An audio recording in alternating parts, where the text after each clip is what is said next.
Hello, my name is Mr. Regal. I'm a health teacher for the Deer Valley Online Learning Program. In this video, I'll be showing you how to log on.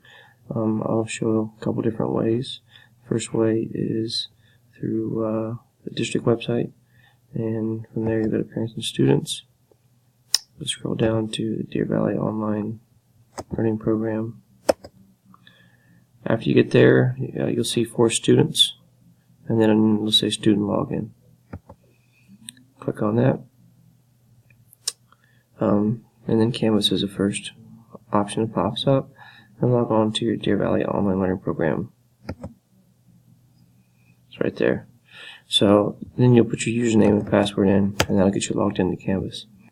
A second way is to just simply type in the website address, dusd.instructure and structure.com. And that will take you directly to the website. Again, that's dvusd.instructure.com. It's INSTRUCTURE. And that's probably one of the simplest ways to do it. So I hope this helps with your login, and good luck with your classes.